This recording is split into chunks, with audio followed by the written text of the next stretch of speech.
edition of the Bullheaded Podcast. I'm your host, per usual, Sean Tyson, here with Zoo and P. Bush. How you fellas doing? Doing all right, man. Bulls picking kind of a nobody pick. I don't know, at least unless you're a big college basketball guy, I guess you know them for almost blowing the game against TCU, man. But man, I don't know. I thought the draft went a little surprising. Thought some guys fell, other guys moved up. Paolo being the one of them. So I don't know, Zoo. What do you think about it, man? Yeah, I was shocked, man. Because Woj before the draft tweeted out 1, 2, 3. That's pretty much like set in stone. But then last minute, Woj tweeted out, man, they're considering Banchero. When they tweeted out, oh, I saw the odds, man, dude. Jabari Smith was minus 6,000 for the first overall pick. Yep. Yeah. When Woj tweeted that initial tweet out, but then a couple seconds later, like, you could have got Banchero at plus 550, man. So my God, and that day after, man, something happened, man. The odds swung that night of. So some heavy hitters put some money in, and they made a fucking killing. I don't know how they got their source, man. Whoever their source was, who bet big on that and swing the odds from plus 550 to minus odds, man, they knew something, man. They definitely knew something. They definitely did. They knew more than Woj and Shams. And shout out to Woj and Shams. They had like a little bit of a battle royale, I think, around the Knicks pick, the Knicks and Detroit thing. And they were both right, man. The crazy part, they were both right. Yeah. It was kind of cool in the moment to see that because, I kind of stayed off Twitter probably for most of the draft because it's just they're kind of – and I had to mute the notifications on my phone because they just kind of mess up the whole surprise factor when it comes to the draft. But, so, as you guys could probably tell, we're going to get into the NBA draft. It happened last Thursday. Like people said, it was a lot of kind of, surprising picks that happened in that lottery round. So I wanted to ask the guys what were their thoughts overall with the draft. And Zoo, I'm gonna start with you this time. Yeah, Banchero, man. I'm still looking at that guy. Physically, man, I can see why Orlando likes this dude. Because if you look at him physically, man, and this year, he might be putting up 18 points in his rookie of the year, man. Be rookie of the year this year. They need him to. Yeah, because the way they play, man, like they struggle offensively, man. My God, this guy could get buckets. And in that offense and amount of touches, because like he's playing with guards. They're not really ball dominant.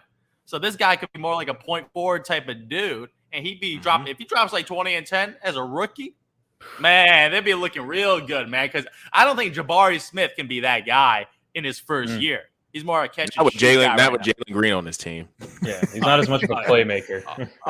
He's a nice catch and shoot guy right now. But Banchero got a little handle to his game, little inside outside game. So I can see why Orlando. But I don't know what Orlando's thinking. What were they finessing everyone with like the fake noise right now, or trying to pull a Danny Ainge, be like, yo, we want Banchero. Other people, man. We want Banchero. We might trade down to like the third pick so we get our guy and get an extra draft asset. Trying to finesse someone, a.k.a. Jason Tatum style. Like I feel like that's what they were doing. They try to be smart, but I feel like Houston's like, nah, we ain't buying that. Or be like, oh, we don't really care. Jabari Smith, Banchero, whatever. So I feel like there was a lot of finessing with all the noise because all the noise was Jabari Smith. So they definitely finessed it. Like Shams, Woj, they did not see this coming, man.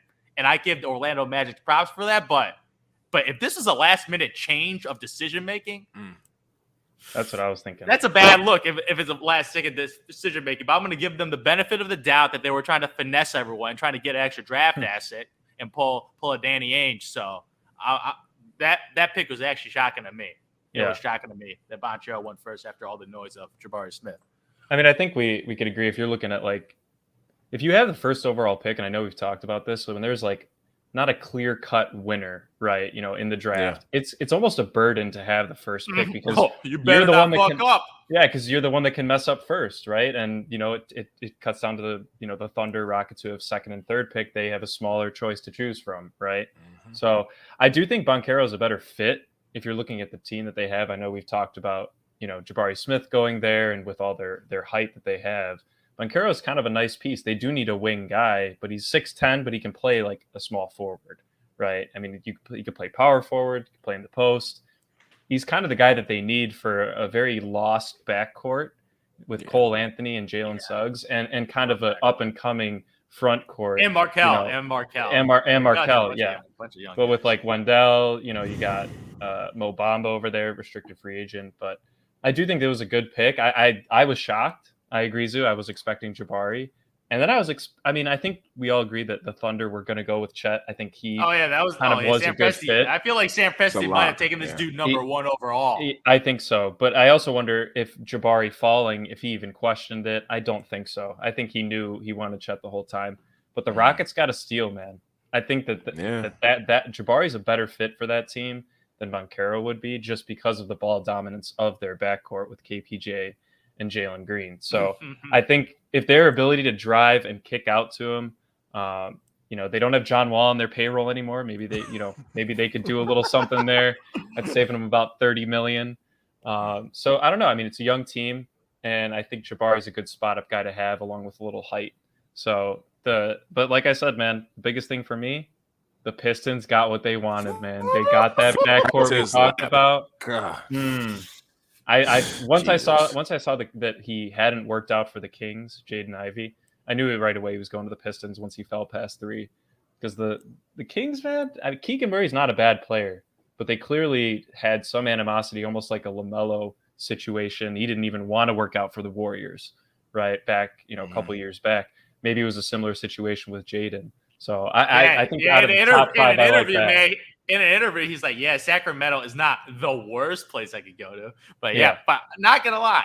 When you see Jaden Ivey's reaction, crying, pure happiness. Yeah, great. In my mind, he's like, thank the good Lord I'm not going to Sacramento, man. That's why those he was crying. were tears of dude. Like if he got drafted by the Sacramento Kings, it would have been tears of sadness. But he got tears of joy, man. I swear to God, man, this dude, like, he did not want to go to Sacramento, and I don't blame him. Their track record, like, I don't know if you guys saw this. The picks afterwards, man. Jimmer Fredette, Klay Thompson right after. Marvin Bagley picked right after Luka Doncic, man. Like, Thomas Robinson right after Damian Lillard. So legit, like, they have messed up so many times that they could make a compilation highlight tape of the dudes picked right after, though, man. So, like, Sacramento it's just probably the worst franchise in the Basketball Association. They got a whole new general manager now, so hopefully they can fix this mess, but good luck with that. Good luck with that. But they might have added another player to that list, man. You draft a Keegan Murray type of dude, man. I see zero upside with this dude. Really? Zero upside. I feel like he hit his level peak already. Yeah, exactly, man. I feel like this guy out of Iowa is supposed to be a nice wing guy, man. Otto Porter. And Otto Porter ain't no elite pick, man. Otto Porter's a nice role player, man. He's like the 6th, 7th guy on your bench, man. Hit some champion, whatever on the bandwagon. The dude can hit some open threes, man, but he's gonna be in that type of role. But if you're a top 4 pick and you're Otto Porter, I'm sorry, that's just underachieving, man. He's a nice role player, and that's what I see in Keegan Murray right now. But Jaden Ivey, man, I see a little special in him, man. Yeah. And I feel like he's in the perfect situation with Cade Cunningham. Because Jaden Ivey, he ain't a true point, man. No. He ain't a true playmaker. No. He's a bucket getter, man. And like my comp is Donovan Mitchell type style, man. The same type of body, more of a scoring mentality, smaller type of guard. Him with Cade Cunningham as a playmaker, man. Yep. That's a true point. You get ability to play with that dude. Beautiful. He'll get you the ball, situation. that's for sure. Beautiful situation, man. And as a Chicago Bulls fan, I'm like, dang, Detroit's young core right now, pretty nice. It's pretty nice, man. And they offloaded Jeremy, so they went full young, man. They offloaded Jeremy. They have some cap space. I don't know. They might go for someone else, but getting Duren also, like, they're building a nice young core, and they're going full young. And you got the cornerstone in Cade Cunningham, and now you got your complimentary piece of Ivy, and see what we could do from there. But man, as a Detroit fan, making moves. As a Detroit fan, man, you got to be happy. Yeah. Because it went exactly to plan. Like, they didn't even need to trade up. They didn't even need to trade up to get Ivy. So, my Lord. You have to think with the Kings, I don't think they should have just drafted Ivy because it could have just been a really bad situation. I just think the reason why to me, Keegan Murray, like to Zoo's point, he's maxed out. Maybe go for a guy like Shaedon Sharpe, somebody else has got a little bit more upside or something. Like, I don't understand, because their trade packages for that pick must have not been as good. Because, the best thing to do in that situation is to trade down and get more picks, because they probably could have got 2 more better players later in the draft. So they just might have not have gotten great trade packages. So with the Kings, it's like, it's going to be really painful to see if, Ivy just tears it up with the Pistons, and Keegan Murray is, like you say, is a solid addition, but he's just not Jaden Ivey. That's going to be really hard to see. So, or maybe in a guy like Shaedon Sharpe, who they could have maybe picked as just like a wild card, and he ends up tearing up with the Blazers. But we'll see with that. I agree with Zoo. The Pistons, man, like, I love the Ivy pick just because it fell to them. They didn't have to give up anything, but also like the Duren pick because it puts them in a position where they have all their guys young, all their guys can grow together. Duren could end up being a really nice, I guess, compliment to the other big. I think they got Sadiq Bey. He's a nice little, I guess, power forward, small forward type guy that can shoot. So I really like the direction they're going in because, for a long time, Detroit's kind of just been that middling team too. But, it's crazy when you draft a guy like Cade from last year. Yeah, man. It changes the whole trajectory of the whole franchise. So I thought they had a really good draft. Like I said, Shaedon Sharpe went to the Blazers. I think that was an upside pick. I feel like he's going to be a late bloomer. Yeah, I feel like he's going to take a couple of years of developing, like sort of like Anthony Jimmy Simons.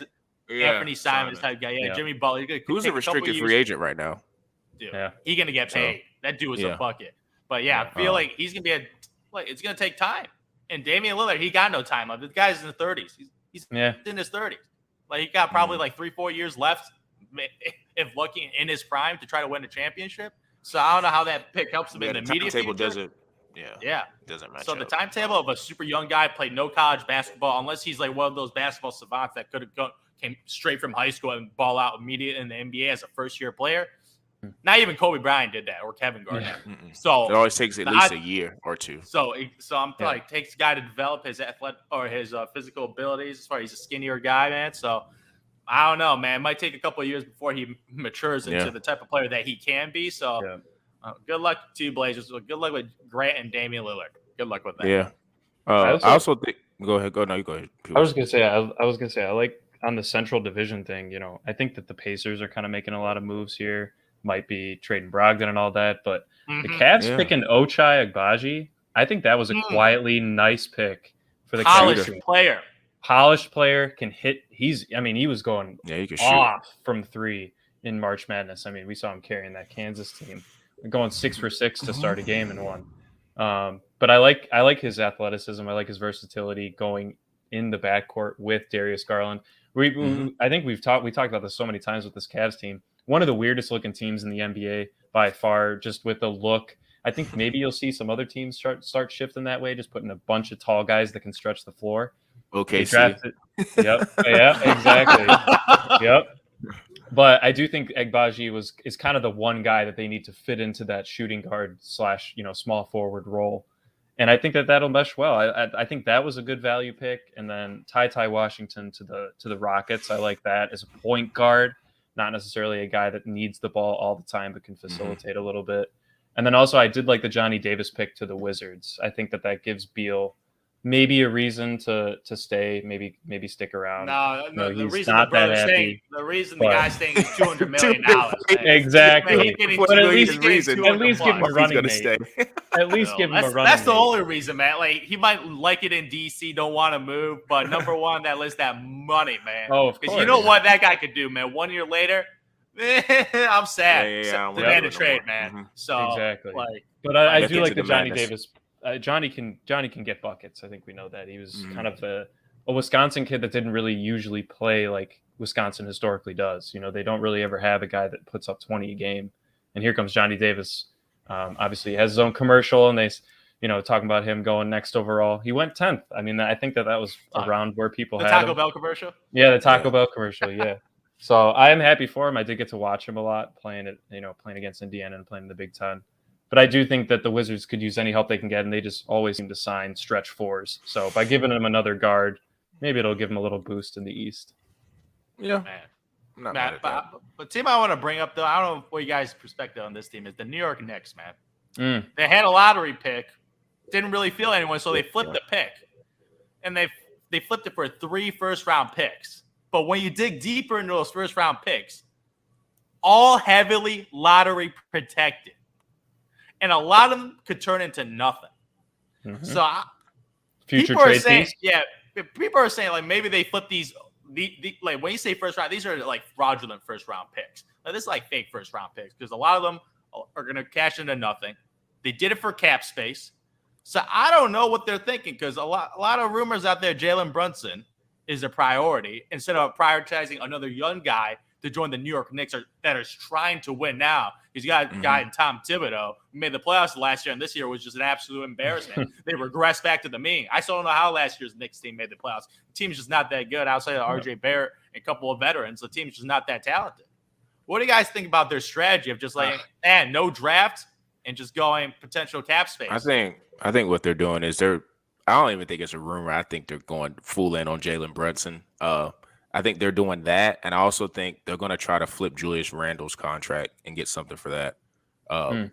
Because it don't make sense with the picks. Like having lottery protected picks, like it basically means you're not going to get those picks. Because it maybe if it was top 3, top 5 protected, something like that, maybe you could be like, okay, that makes more sense or something like that. But or unprotected, which nobody tries to do because everybody likes to put protection on picks. But I'm just saying, like, I really do think they're going to go all in on Brunson. They're going to be clearing space for maybe another free agent acquisition. I don't know how the contracts work for next year to try to get somebody, but I do know they're going to be trying to flip Julius Randle because if you saw Julius Randle last year, he had a real tough situation with the crowds in New York, and I don't think that's a situation that I would say is ideal for Knicks, the Knicks front office and him. So if they could flip him for something, I don't know if you could get picks or another player, but I think that's what they're trying to do. And I guess you could argue they're in the middle of the lottery, so it's like, and plus New York hasn't done well in the draft, so it's kind of like, I was gonna say they're a glorified version of the Kings. That's really what they are when it comes to drafting. Historically, they have missed on a lot of picks. Yeah, so it's like, why try to make that mistake? He might. Maybe they didn't trust themselves, decent. Sean. Don't hate. Yeah, maybe they probably didn't is exactly themselves. what it is. They did not trust themselves, and they were just like, you know what, I'm just flip and then see if we can get some free agents. Like I said, I want to get the guys' opinions on some of the free agent deals that could be coming, some trades that could come from that, just a whole smorgasbord of topics with this particular free agency. And P-Bush, I'm going to start with you. I'm going to start with a guard that we really haven't been able to see to the full extent, and this is what I was kind of alluding to with the Pacers earlier. I think they might try and go for Colin Sexton, pair him up with Halliburton in that backcourt, restricted, try and match him, especially if they're trying to move Brogdon. And I don't know, I can't confirm if there were a lot of Miles Turner rumors as well, but if they decide to kind of make some moves with those guys, maybe get some capital back, maybe, clearing that cap space. Miles Turner is not a cheap contract. Then maybe try and go for Sexton and try and outbid the Cavs, because based on what the Cavs drafted, how Garland played, maybe even trying to keep Rubio, I don't really think there's a spot for Sexton in Cleveland. And hey, maybe he just needs a fresh start not too far away. So I do think that could be a move.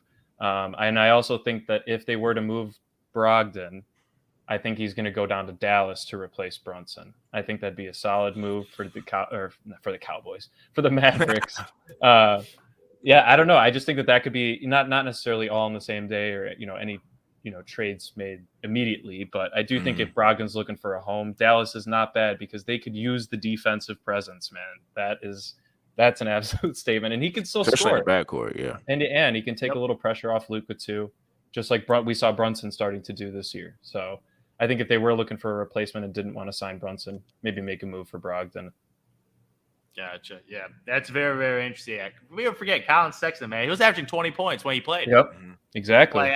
Like the dude's at least a sixth man in the NBA, but with the rise of Darius Garland, there's no way they give Colin Sexton a big contract, especially when you give big money to Lauri Markkanen. In the future, you have to pay Evan Mobley. Yeah. So, I feel like the cap situation over there, they ain't investing that. So that's a good thing for Colin Sexton, man. But what I got to look at is what recently happened, man. John Wall to the Clippers. Yeah. That was mind-blowing. Because with the Washington, with the Houston Rockets just saying bye-bye to John Wall, man. Because they just got him off the team. Los Paid Angeles basically his Clippers, whole salary. Exactly. Paid pretty much his whole salary. I think he gave up $7-8 million or whatever just to get off the contract. But John Wall, he might get a mid-level exception for the Los Angeles Clippers. And they're getting a guy, when healthy, is a perennial all-star. People forget how good John Wall is, man. Yeah. I haven't seen him play in so long. No, I'm telling you, I'm telling you, man, he ain't washed yet, man. He ain't washed yet, man. Dude, when he was on the Houston Rockets team before he got injured, he was averaging 20.6 assists. Yeah. And you're upgrading from Reggie Jackson. I love Reggie Jackson, man. Come on, he's a nice scorer. He's a scorer. He's a six man. Game 6 in the conference finals. Like he's a runway guy. Like he can ball. He's a six, dude. Oh my! He's a 6-man scorer type of guy. Jordan Clarkson, Jamal Crawford. That's his role on a basketball team. Not a point. No. Yeah, he's a good shooter. I just you added John Wall to that team. Jesus Christ!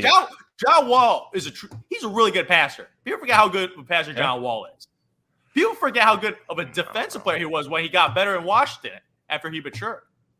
And his opportunity to play with dynamic wings, that he just becomes a true point guard. He doesn't even need to score the basketball. Like his responsibility is like, John Wall, we don't need you to get 20 points. We need you to get 10 dimes and feed these guys. So my God, that fit with that roster. And on the potential contract they're going to get, obviously he's going to be healthy. You got PG, who's a Band-Aid, Kawhi, who's a Band-Aid, John Wall, who's a Band-Aid. There's a lot of Band-Aids There's a lot of Band-Aids on the team. In LA. But when you got Band-Aids, you just got to pray for good luck and good health, and you're going to roll the dice and get John Wall for pretty much nothing. Yeah, I mean, for the value. Nothing. For the value, you might as well just go for it. Why did Houston pay $40 million to make him go away? Man, because they're trying to tank, man, because they weren't going to play him again. Why are they trying to tank? They got decent guys now on the team. They're not like a tank team. They're not tanking for next year. They don't want to get like the 10 seed. You know what I mean? Like they don't want the 9 or 10. Like you're either going for that's a red flag. No. I feel like it'd be one more year to take it. Like you got the Houstons, the OKCs, the Detroits, all these nice young teams. One more round of tanking. Sacramento might be. Sacramento is actually not tanking. So that's the funniest part. But these three teams I just named are tanking because you're looking at next year. This Wembanyama guy overseas, man. This French dude. This French dude overseas. Like these GMs they are salivating of a 7-2 guy that can shoot. So these teams are tanking right now. Yeah. So they know what they're doing. Because if I'm a team I'm tanking for next year's draft, it's a good year to tank. It's a really, really good year to tank. Rudy Gobert size with a 3-point shot. So, but John Wall to the Clippers, though, man. Dude, I think the Clippers might be the favorite if healthy. That's a big if, but I feel like if healthy. You got it. Yo. You got John Wall. John Wall's got to be an all-star if that's going to be the case. Yeah. Like, John Wall still got game, man. John Wall still got game. Game? You guys, I had to see it. That's what it would have to be. Like, I don't. Zoo's confident. You better place your bet right now. This John Wall fit, my guy. I saw that. I was like, dang, the Clippers are making moves. And we forgot about a lot of the moves last couple of years that they made. Like, they got nice role players, man. They got Norman Powell as a bucket getter. They got Luke Kennard as a sniper. Zubac is your traditional big man. Like, they got a really, really good roster. And you're adding John Wall to the mix? Jesus Christ. The roster's loaded. Most improved.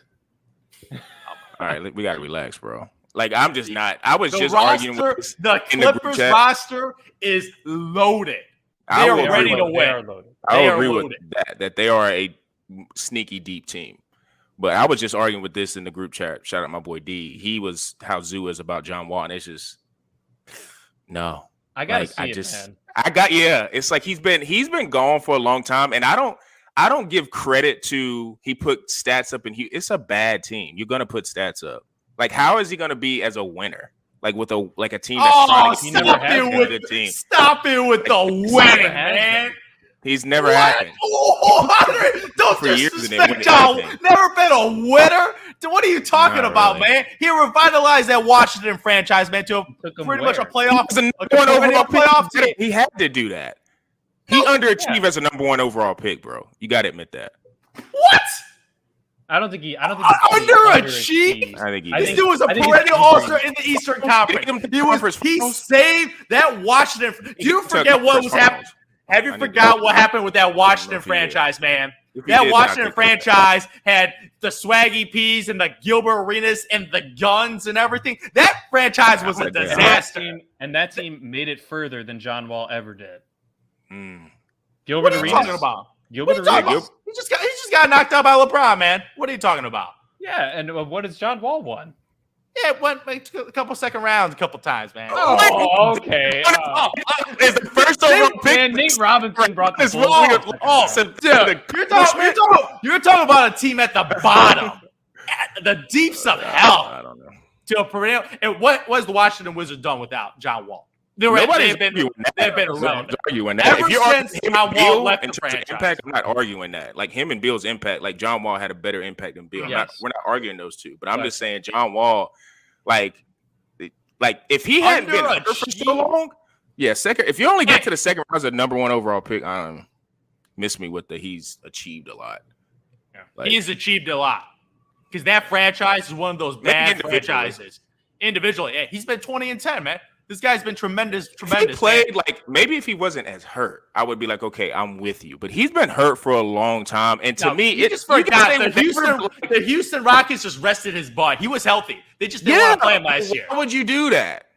Because they're trying to tank, and they tanked, and they got Jabari Smith, man. What do you mean? Why they did that, man? Wasn't impact winning they still would have been back with him playing. It's the OKC strategy, man. They got Al Horford. They just benched his ass because they're trying to tank, and they got Chet Holmgren.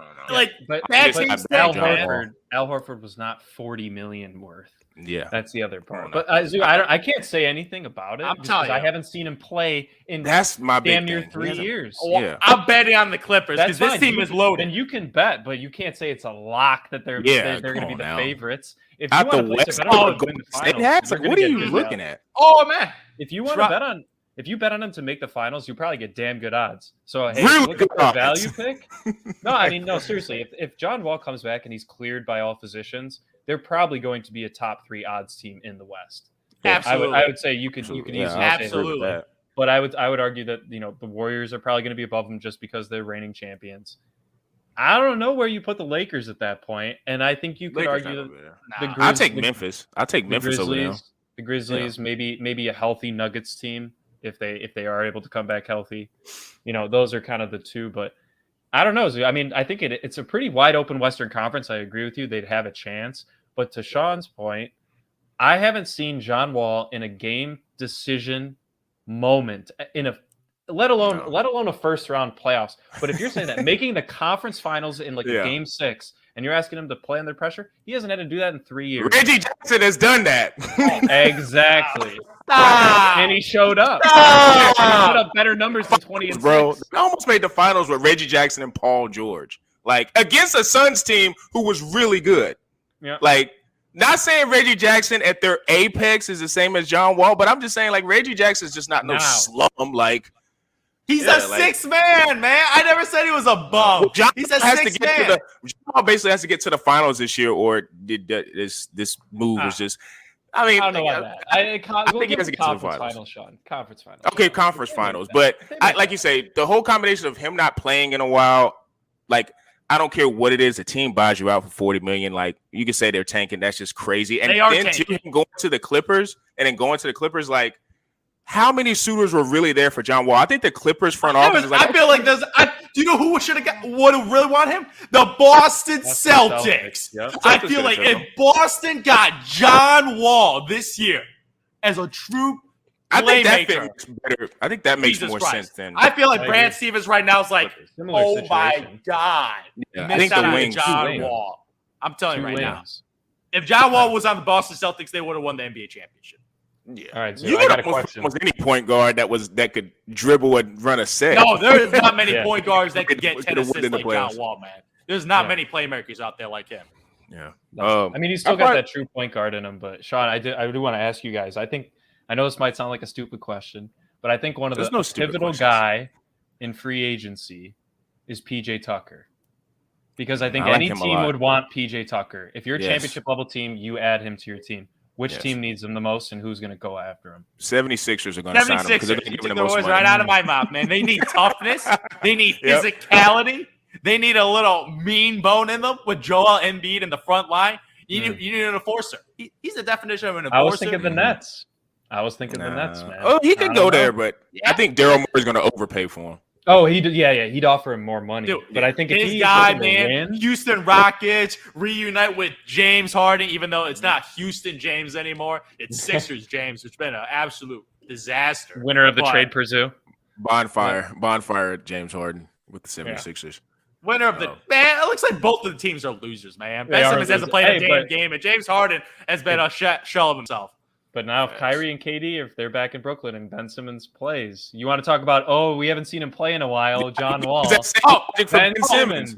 No, Ben Simmons would be great on that. He would be the Draymond Green of the team, man. A better Draymond Green. Version. Yeah. Better Draymond Green. Could score, yeah. Yeah. Better Draymond. But I don't know. 6'10" I think PJ's the guy. I don't think Miami will be able to retain him. I think he's on a 1 year, like $10 million deal. I don't think the Bucks will try and bring him back, but I do think there's a couple teams. The Grizzlies could use a guy like he would fit really well into the Grizzlies hard nose system. The whole mindset of the Grizzlies. But if you're looking at like needs, I do think if Al Horford kind of continues to decline, Boston could take a look at him. They'd kind of run a lot of small ball with him. But I think the Nets and the Sixers are probably the two front runners, just fit wise. What do you think Daryl would pay him? Probably 15. How many 15 a year?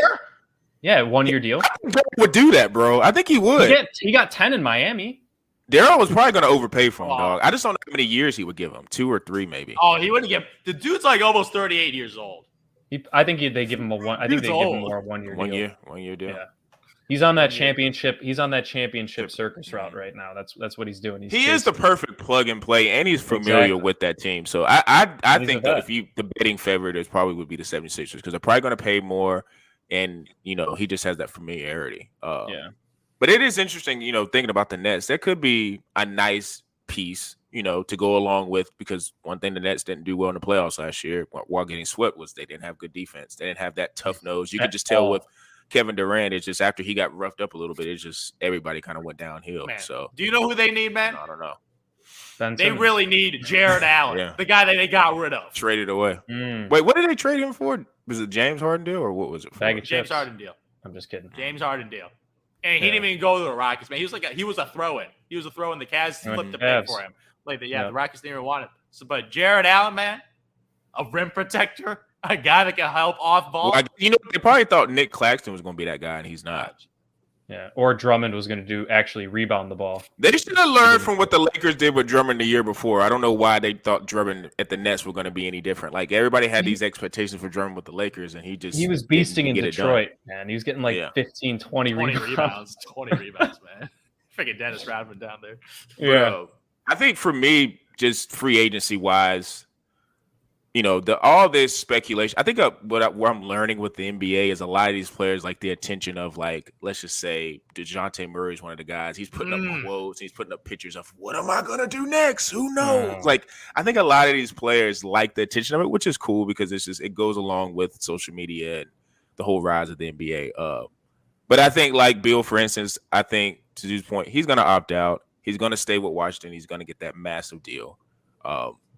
James Harden, whatever deal they're going to give him, I don't know how many years, but he's going to stay in Philly. It might be 2 to 3 years, might be a shorter term deal. If you could do 2 to 3 years, then I still wouldn't want to do it, but that's better than the 5-year extension. Oh, no. Nobody in the NBA giving that dude a 5-year deal after that playoff atrocity. That's another reason. If you do that, automatically fired, and it's 3 years show cause, you can't manage or do any GM work in the league after 3 years after you get fired. So another guy, Jalen Brunson. Like we said, we kind of hinted he was going to the Knicks.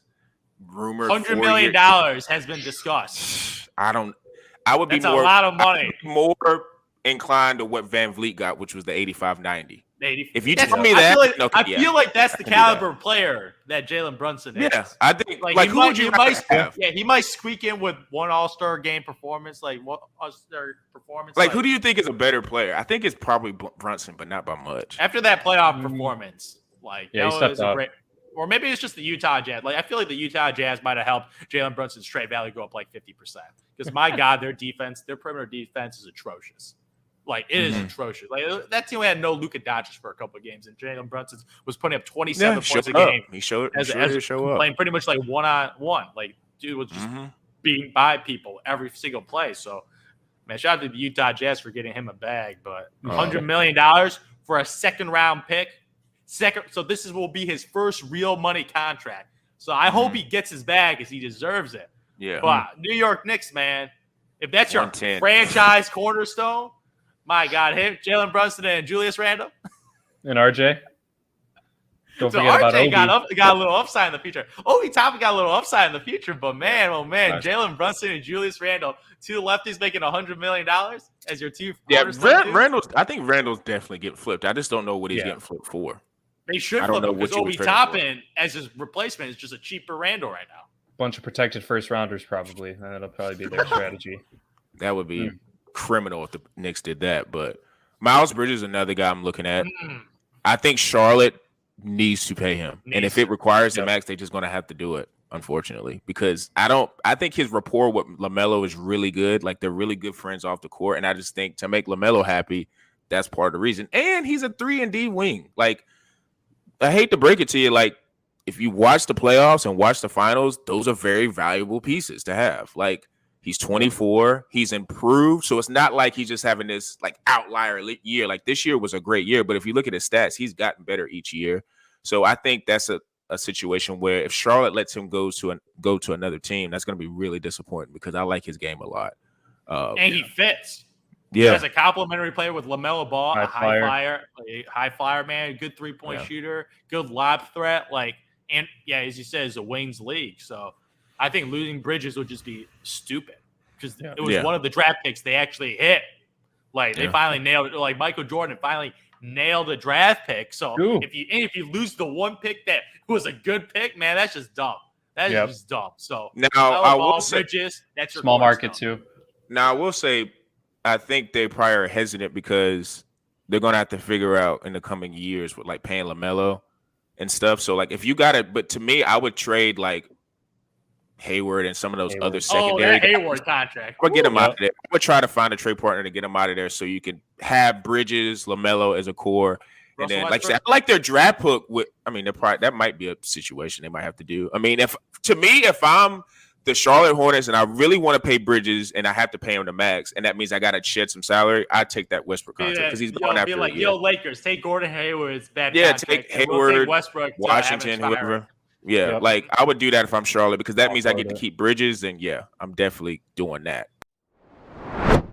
You know, as you guys can see, it's going to be really interesting with the free agency market. You know, like Zeus said, it's going to start June 30th at 6. So we're going to see a lot of deals take place. A lot of teams, do what they're going to do. Come on, AK, man. Wheeling, dude, he was not at the initial press conference, man. He better be on the phone and talking to teams, man. He better be stout tampering, man. Undercover tampering. Yeah, got to be you got to have a guy. You got to have rounders. Got to have a guy that tamper so you don't have your fingerprints on it. So, exactly. It's going to be a lot of teams doing that. And you know what? Even if you did get caught tampering, if the worst you get is $50,000 and second round pick, it'd be worth it if you get a really good player. Like, who cares? Slap on the wrist right there. We already got our second rounder. We already got Io, man. We ain't hitting again on a second round pick for the next decade. That's true. So, a lot of interesting storylines coming up in the next couple of days. So make sure you guys tune into bullheaded_pod on Instagram. A lot of great content coming out on there. YouTube as well. Crunch on Knows. Put up YouTube Shorts. This video will be going up there as well. All of our streaming platforms with Apple, Spotify, Google Podcasts. And for me, Zoo, and P. Bush, we're out.